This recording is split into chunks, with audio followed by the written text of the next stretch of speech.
Conversations on Dance is proud to have Yumiko as a continued partner in 2021. Yumiko is a company inspired by beauty and standards. As a leader in the dancewear industry, they take great pride in their impact as a socially and environmentally conscious brand. This month, Yumiko introduced 6 new mesh tones available for all personalized pieces. And as a summer celebration, Yumiko is offering a special in-store discount to our New York City listeners. Show that you are subscribed to Conversations on Dance at checkout to receive a 10% discount on your in-store purchase. Visit yumiko.com for store hours, and be sure to follow along on Instagram @Yumiko to stay up to date. Special thanks to the town of Vail for their support of the Vail Dance Festival and Conversations on Dance live podcast recordings. This episode was recorded at the Manor Vale Lodge. I'm Rebecca King-Ferraro. And I'm Michael Sean Breeden, and you're listening to Conversations on Dance.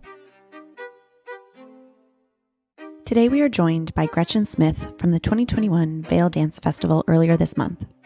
Gretchen was born in Evansville, Indiana, and began her dance training at the age of 7 at Evansville Dance Theatre. She began studying at the School of American Ballet during the 2003 summer course and enrolled as a full-time student that fall. She went on to join the New York City Ballet as an apprentice in October of 2005 and joined as a corps de ballet member in February of 2006. We talk with Gretchen about her path to New York City Ballet, dancing iconic repertoire, working with choreographers on new works, some of her takeaways from the pandemic, and her debut as Green Girl in Dances at a Gathering at the Vail Dance Festival.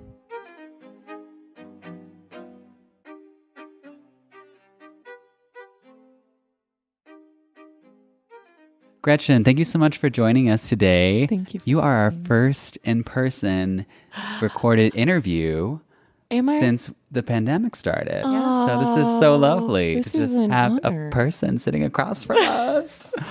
It's very exciting. Yeah, you're not in a computer screen, which is what we've been used to recently. So that's wonderful. Yeah. And we're really grateful that you popped over between class and rehearsal because you do have a busy-ish schedule here. Yes.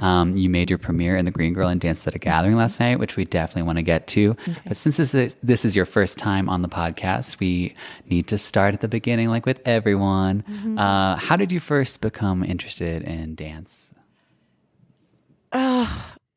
So really, I mean, I'm sure my mother doesn't appreciate that I frame it this way, but this is how I felt as a young kid. She just kept plugging me in to different activities. Right. And I hated gymnastics. I hated softball. And finally, she was like, okay, dance.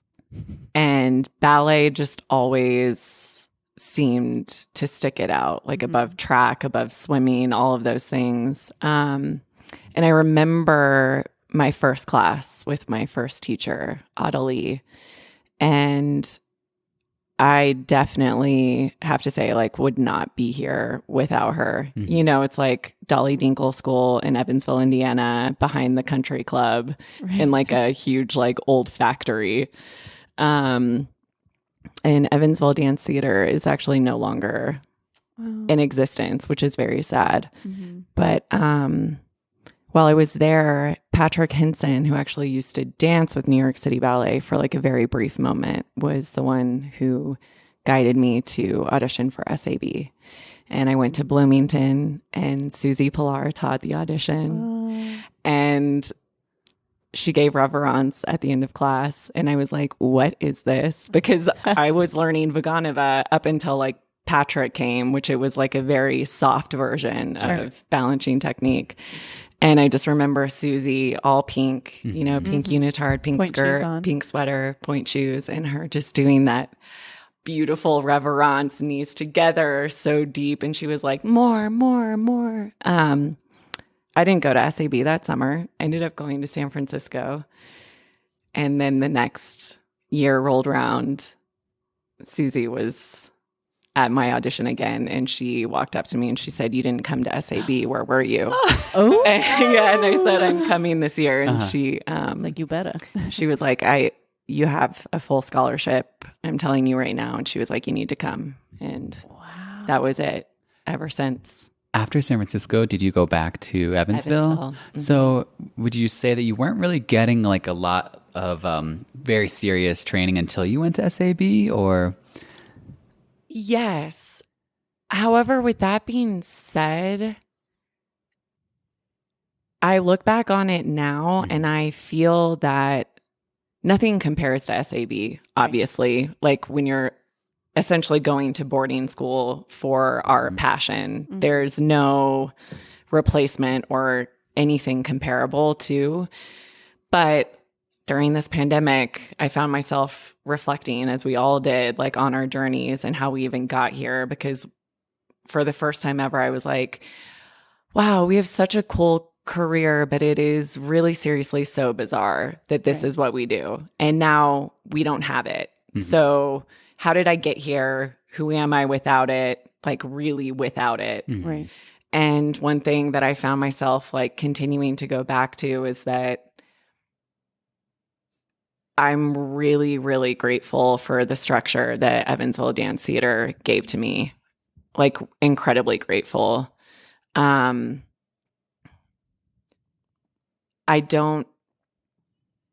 It certainly instilled a passion and like a reverence for our art form that I know is what sustained me during those really hard first months of trying to navigate balancing technique and SAB.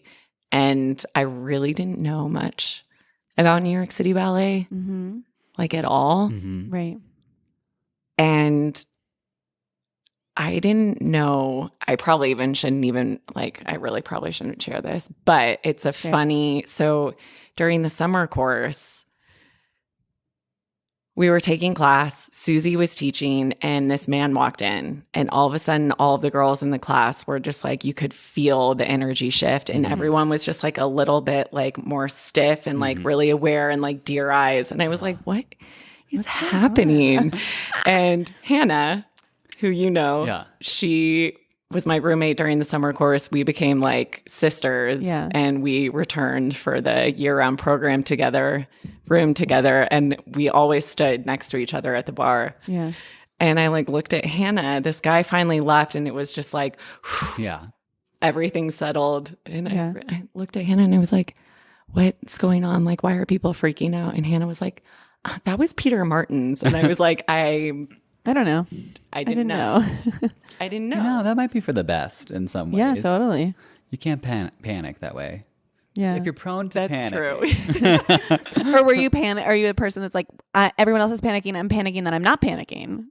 No, you were like, I don't know. Like, I mean, now I am. No, yeah. And now, like, the neuroses has really set in. But at the time, I was like, I feel like I don't know and want to be a part of this. Right. That is so funny. So did you take immediately to the balancing, like, shift in your technique style? Were you like, oh, this feels really natural to me? Or did it kind of take a while to kind of like, I know you said you had kind of a little bit of introduction to it, but of course SAB was a lot more, I'm sure. I mean, I always liken it to like Wizard of Oz moment. Going to SAB felt like Technicolor getting there. Right. And it's weird. It's like something about it does feel so natural. Yeah. However, I'm totally a processor. I have been my entire life. So it didn't feel innate until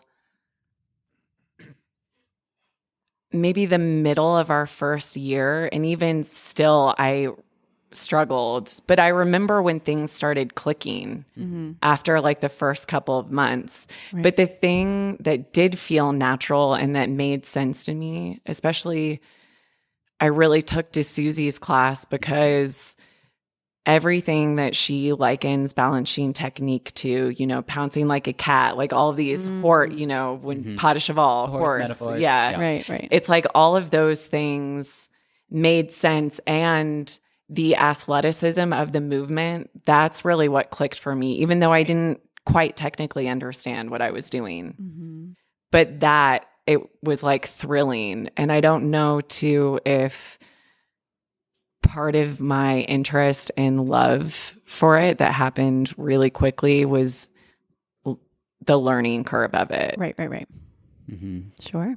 Now, that's interesting. I don't know if I've heard anyone put it kind of in those terms where you're saying like it felt natural, but also difficult. Like two things can be true at the same time. Yeah. Like it is just a very hard technique to do. Yeah. So even though you like, you were fascinated by it and liked doing it. It just takes time to set into your body. Right. Oh, for sure. And I think too, when you're taught from a young age to move in the Vaganova School of Dance, which is beautiful, Right. but it is having Susie or even Kay or Suki just look at you and say, just do it. Yeah. That was like a frightening thing Yeah. where I was like, but do what? What, like, Yeah. how exactly, like, that déplie, I don't know what that means Right. without wanting to, like, have my rigid spatula hands. Right. You know what I mean? Not to hijack your interview. Yeah. No, please. But Daniel Applebaum, I remember, was standing behind me in one bar, and Peter Martins was saying how he didn't want you to roll through your metatarsal to do a tendu. So, Yes.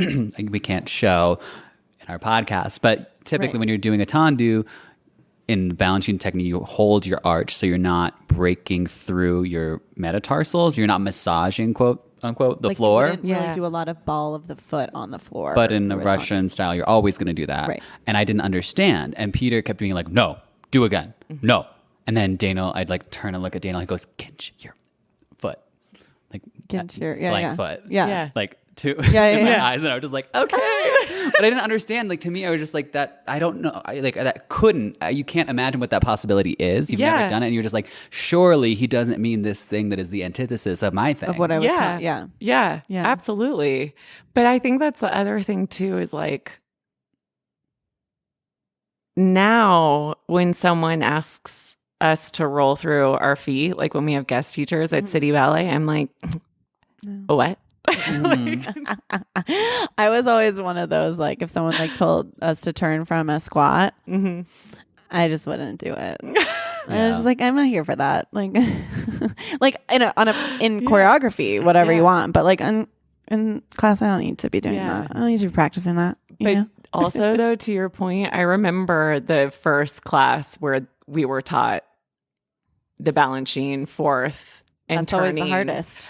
But I remember being like, yes, I love this. This is Good. weird and beautiful, and this is what I want to be doing. I don't want to be turning the way that I have been. Yeah. Yeah. Yeah. That was one thing. I had a student sort of recently when I was working with them, like, oh, this is a different thing. You know, I always tell them, like, you don't have to do this in other classes, but let's try it today. So, like, if you're in an audition, you'll have seen it before, you'll have tried it, you know.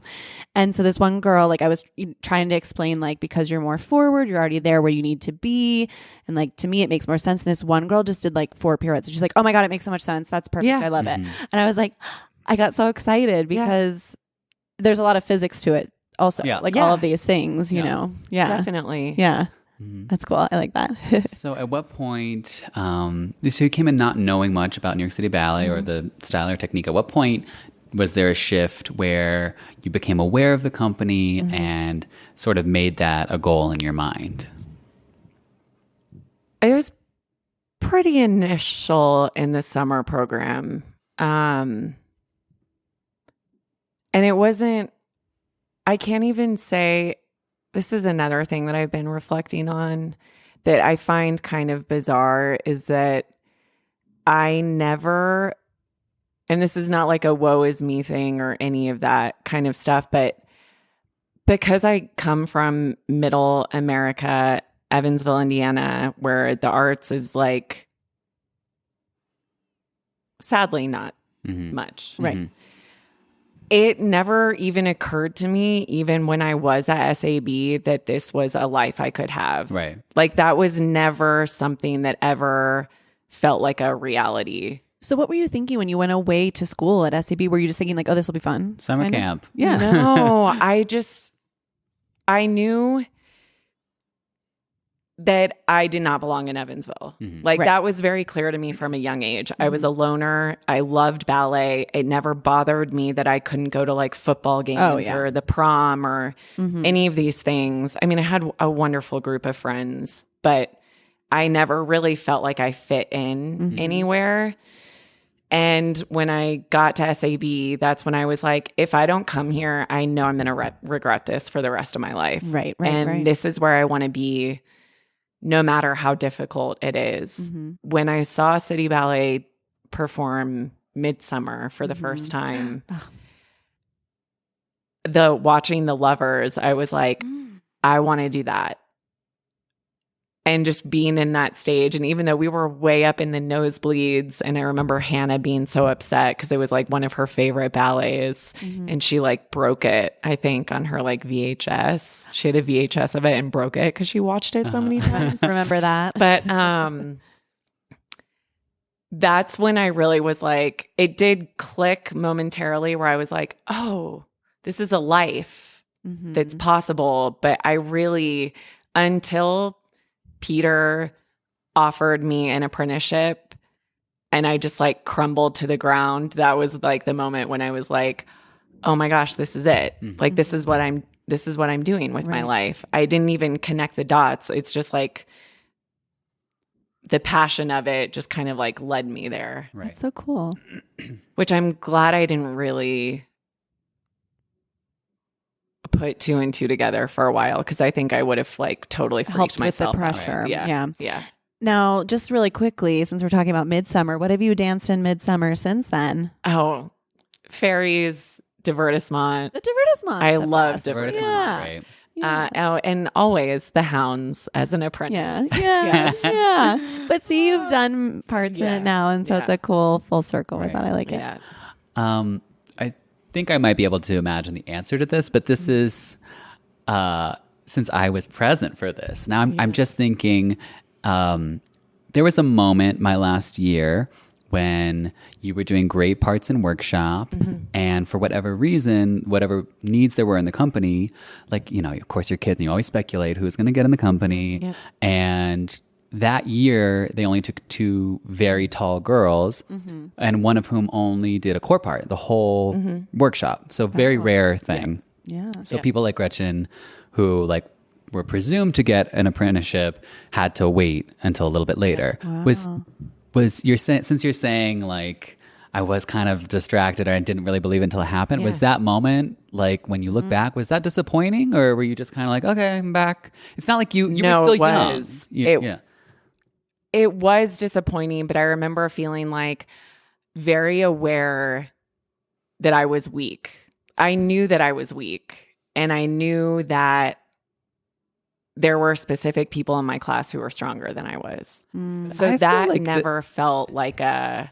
But this is interesting to me because I really think that the reason you didn't get in at that moment was just because of a specific need. We need these 2 tall girls. Right. And then later on, you got in for Nutcracker, is that right? I got in it was October 17th. Right. Yep. So it's like, it was the same thing. It didn't actually make that much of a difference to your life because those girls got told in June, and then by the time they realized they needed girls of Gretchen's height or whatever, then Gretchen gets told. Like, it was just only like that one... Like summer, basically, where literally you're not doing anything. You're not involved with the company. Right. So to me, I was like, oh, well, she just has to wait a little bit longer. But for you took that as like, okay, I'm weak and I need to get to build strength. That's just like a dancer's mindset. So hard on herself. It's like actually kind of gross. Sometimes I'm like... that was one thing too during the pandemic that I was like reflecting on a lot. I was like, because I would just random things would happen and I'd start like berating myself in my head, and I'm like, hey, you're just like living your life right now. Cool it. You know? I know. I know. But you know what's interesting though is I wonder if that mindset did actually really help you, because you could have just been like, well, screw this. I didn't get something I was supposed to get. But really you were just like, okay, yep, I see it. This is what I need to work on. And then you dove headfirst into it. Yeah. So what were those first years like in the company once you were in the corps de ballet? What were some of the first things that you were dancing? Okay.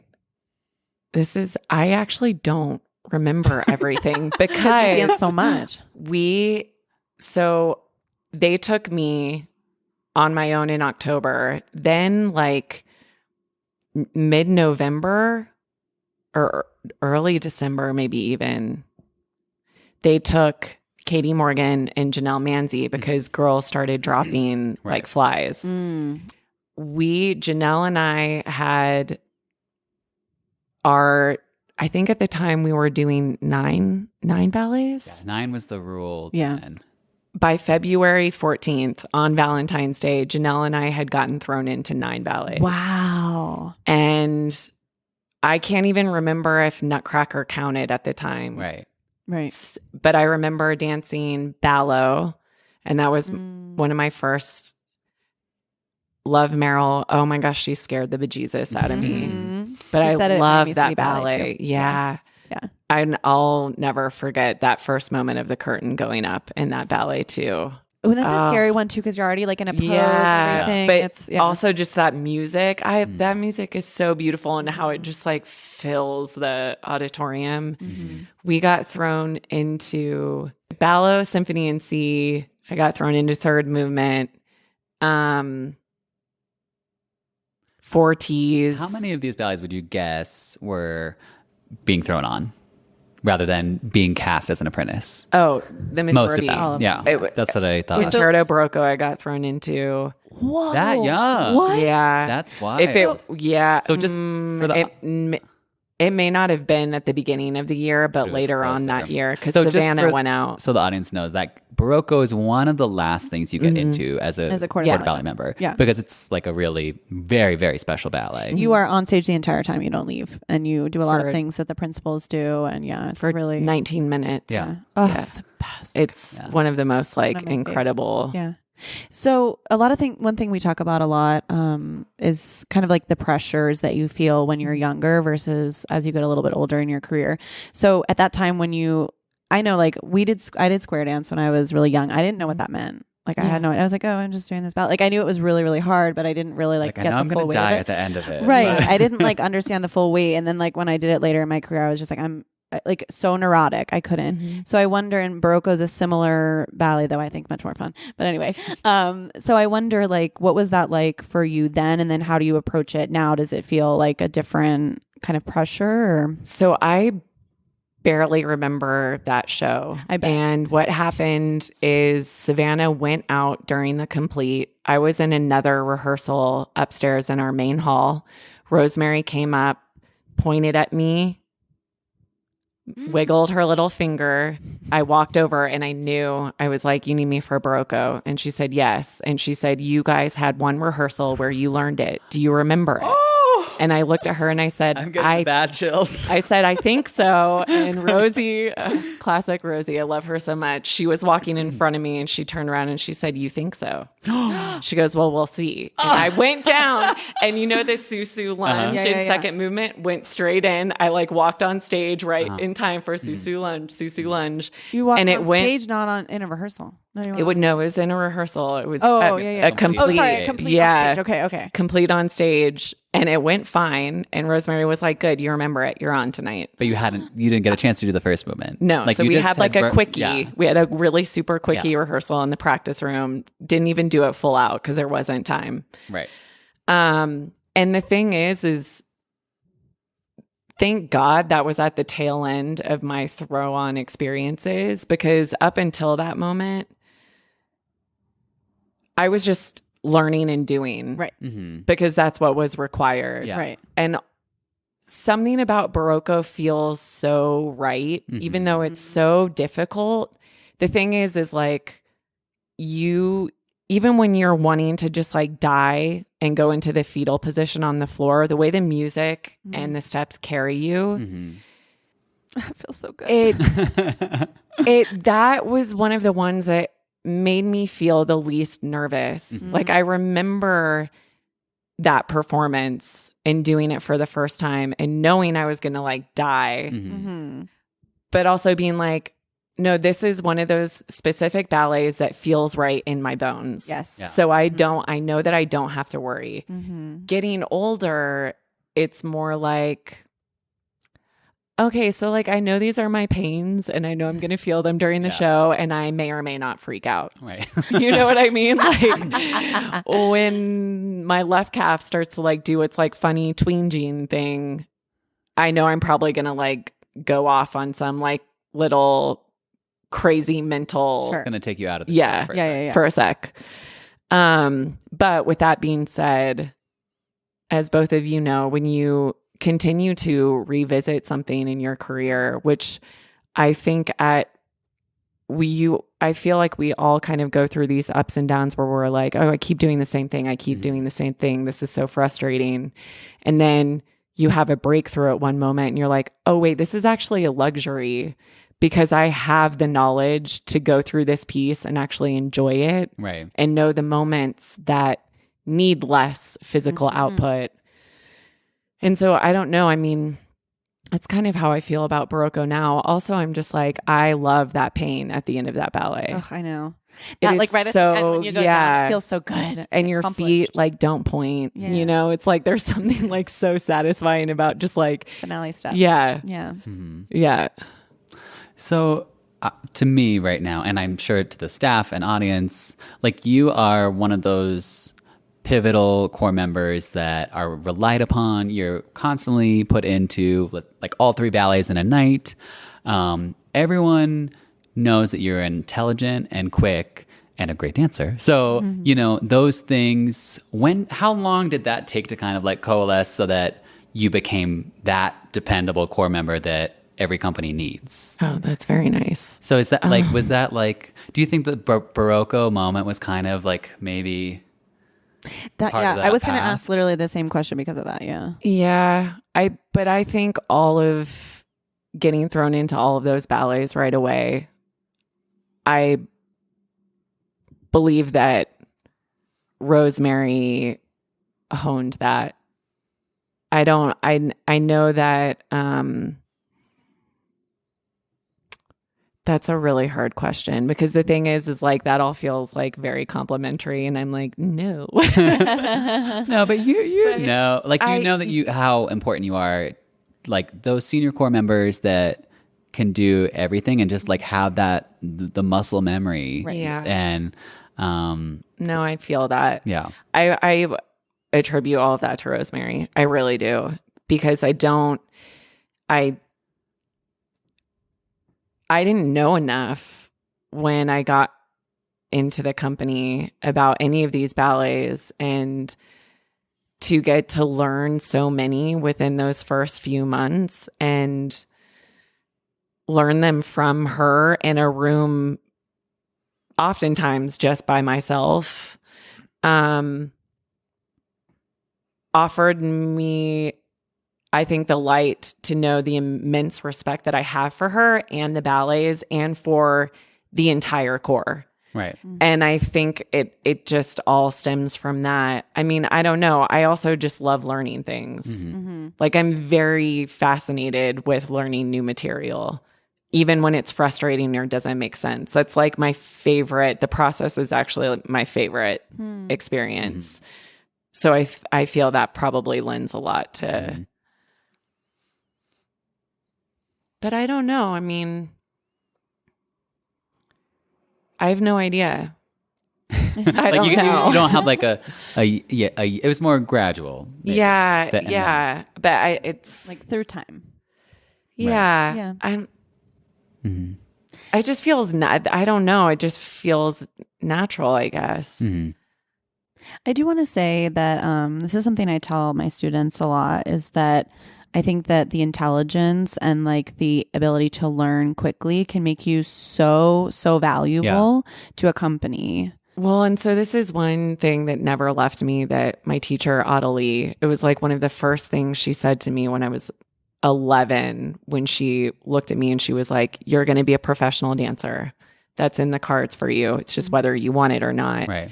And she said, and when you do that, and when you start working with other people, she said, watch them, watch everything they do. And that's how you will learn. Right. And it was the best advice I've ever been given, because I think that's also why I end up being chosen for new choreography and new pieces, is because she like really put that in me. And I think also by watching, it's sort of like, especially because we're all so quick, Right.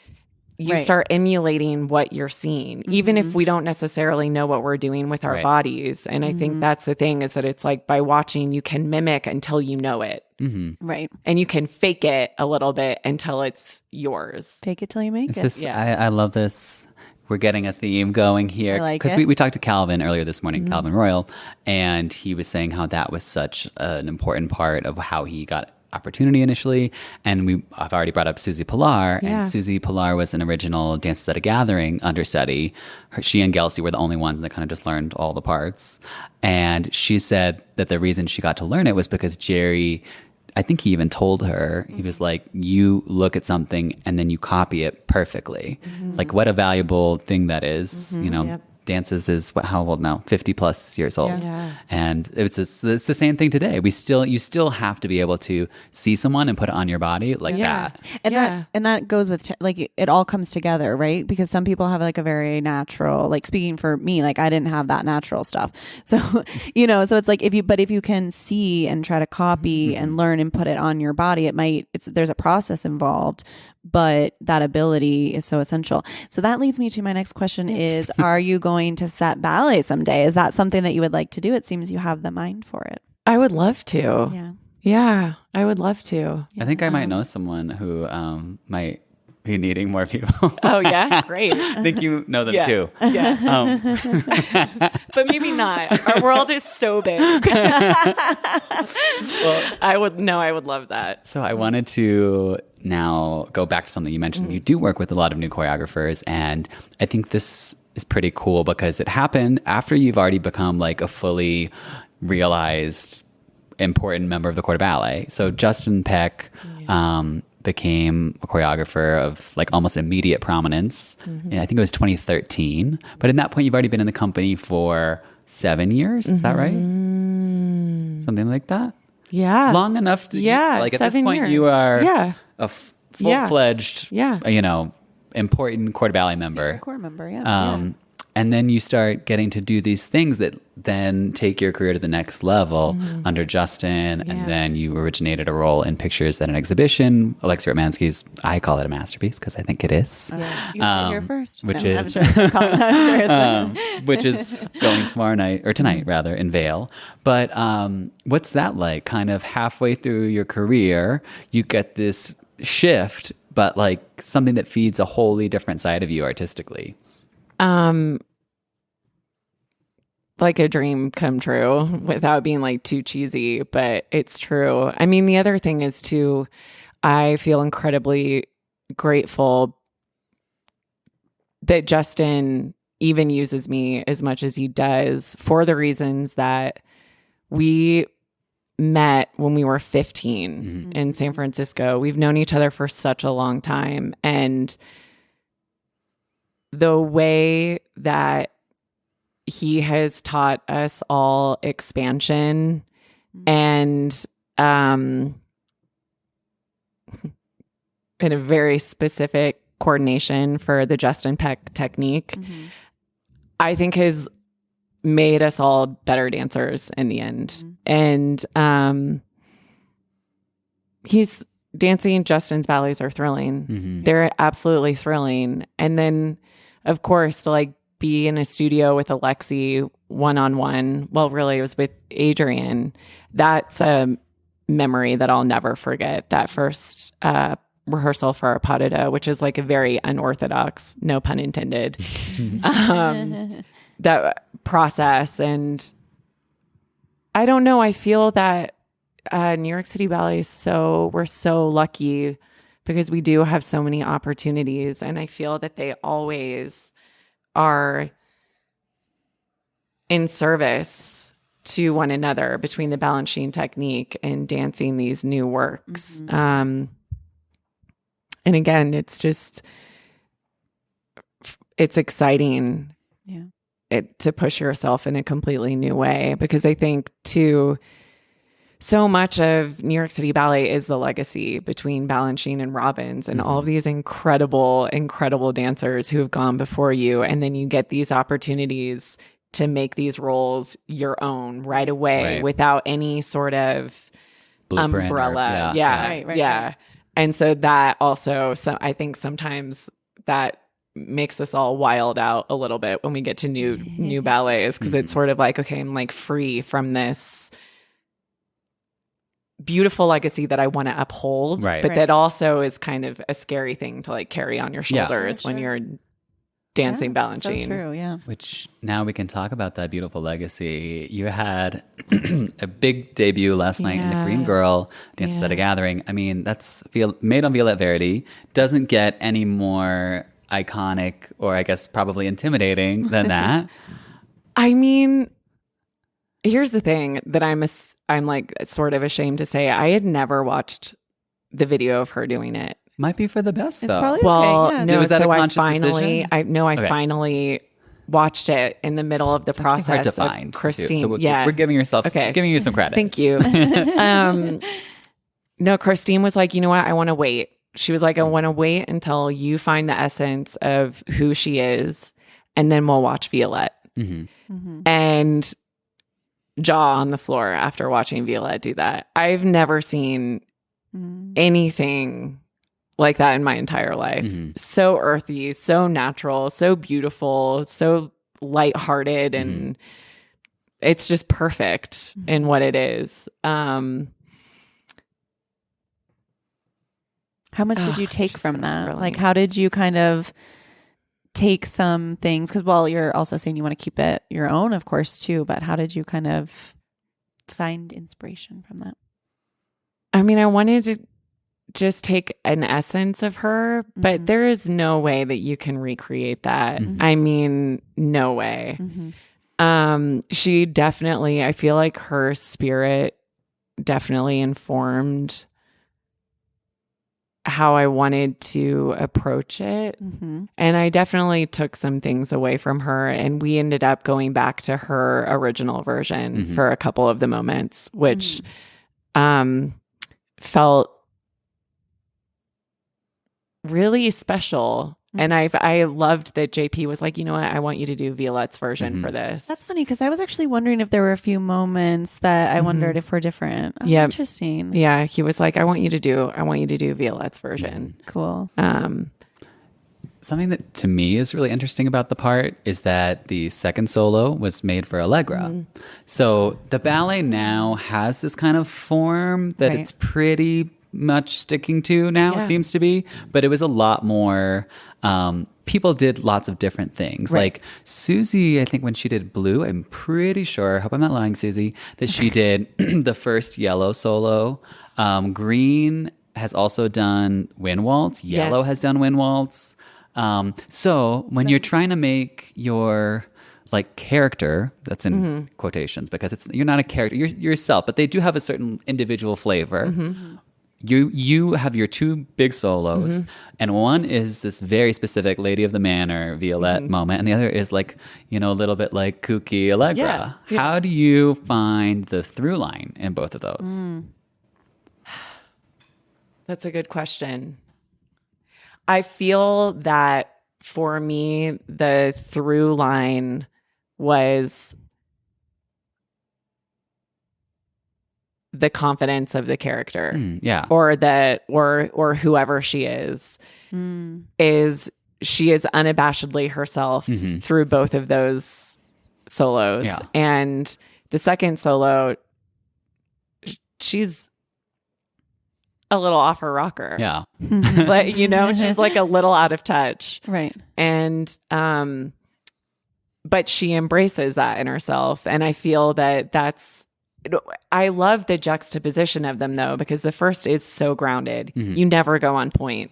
And then all of a sudden you have this like beautiful solo that's essentially a point class. And I feel like it's like these two sides of her, but she's still like floating in another realm, you know? I love that. I would never have even, like, you say that, I didn't even think about it. Me neither, yeah. Like the point versus not. Right, and yeah. those, I love the way you threaded that together. Yeah. Thanks. So when we talked to your boss, John Stafford, yesterday, he was talking about one of the really great benefits of New York City Ballet Moves is that this kind of allows opportunities for different dancers to try different parts, which I'm guessing maybe this was one of those moments. How long had you been learning the piece, and how did it come about that you would be not long? Not long. So obviously 2 years ago now it would be. Oh gosh, I know. Yeah. Pre-pandemic, JP had told me before we left or right after we got the invite to come to Vail Jackson Hole. Because that was supposed to be in 2020. Both of these gigs, you just came from Jackson Hole before the Vail Dance Festival, and both of these moves tours were on the schedule pre-pandemic. Yes. Right, and so they moved to this year. Yes. When we received the email for the invitation, the next day or maybe 2 days after, JP came up to me and he was like, I would love for you to do Green Girl. Would you want to do this? And I looked at him and I was like, that's a dream. Even if it's just one show, yes, please. Yeah. I'll be happy for the rest of my life. Right. Aww. And so that's how I found out. I hadn't learned it. Right.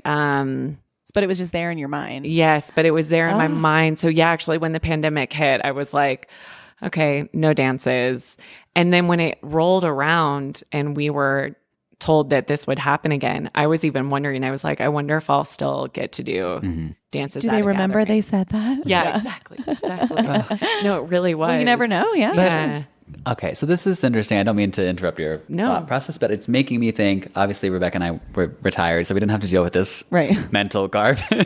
But like the way that we already put pressure on ourselves as dancers when the world is moving along. But for like in that time of the pandemic, like was it even worse in a way? Not trying to get super dark here. No. But just thinking about like the things we make up, like the way that we interpret things that have not transpired or like we have no clue of, and we usually fill in the blanks with negative.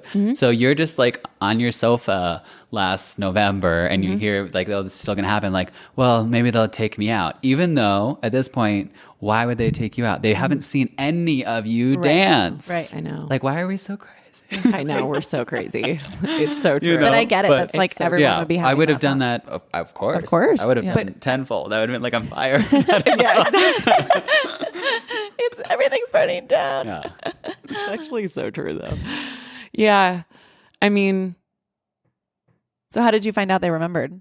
The casting. Yeah. When they sent out casting, I was still on it. Yeah. And then I primarily rehearsed it with only Christine, and then JP was kind of in and out. And she just created this really lovely, lovely experience with so many incredible nuggets. It was, I mean, I'm not going to lie. Like at one point, right before we left, I was alone with Christine and I like started bawling after because I was just like, I'm going to start crying again.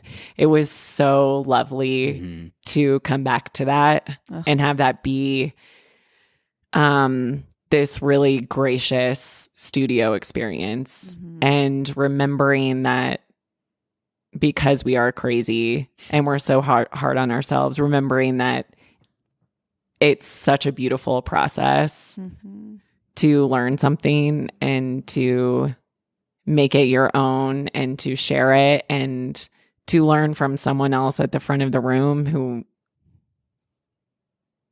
holds all of these little bits of wisdom, like, and also that music, you know? Crying, yeah. Well, and also it probably was so nice because it was like a one-on-one process as opposed to like if you're doing a big ballet and there's core, you know. Well, and I think that's the thing too is like, you know, is just one other pair of eyes. Right. It's been such a bizarre experience to come back to, okay, now put 3 more pairs of eyes in the room, put 10 more pairs of eyes in the room after isolation and going through this process on your own. And everything is so much about how you feel, right? Because that's what the pandemic has been. Right. If you're lucky, you had a significant other or an animal or whatever else. But like,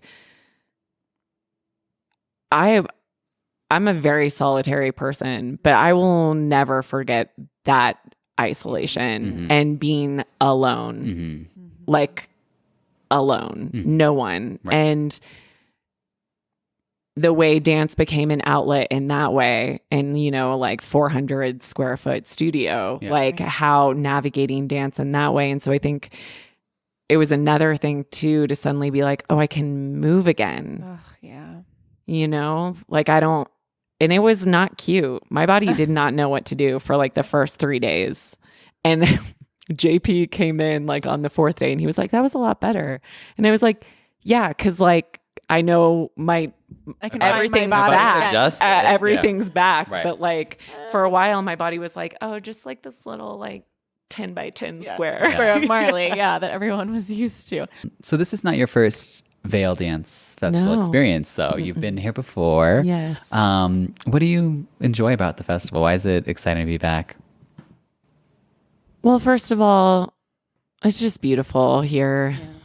It's just like the crisp air, the beautiful scenery. Mm-hmm.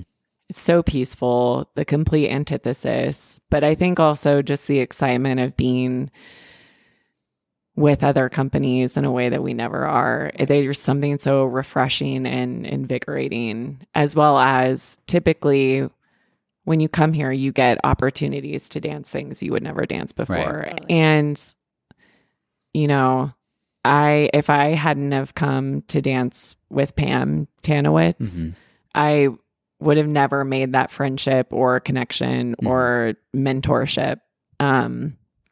So I find that every year I'm here, there's always something that I'm like, I'm really grateful for this. Like this is a very tangible moment in my career. And also it's Damien Wetzel and, you know, Heather Watts. Yeah. No big deal. Can't beat it. I know. I know. It's true. Well, I think with that, we can wrap it up. We got to let you get back to your rehearsals. You have pictures on the schedule tonight. Yes. And we can't wait to see it. And I can't wait to stage a ballet with you later. Yeah. Let's do it. Yeah. I think that that's right for you. It's in the future. I feel it. Thanks. Yeah, we'll see. Yeah. We'll see. It's a very unique mind, I feel like, that can do that. So we got to grasp them all and take them and use them. Yeah, it's true. Stressful. No, I can't think about it. I'm kidding. Full circle. We really had a theme today. In equal parts, stress and love. Yeah. Well, thank you so much. It was so lovely to chat with you. Thank you so much. Thank you. Thank you.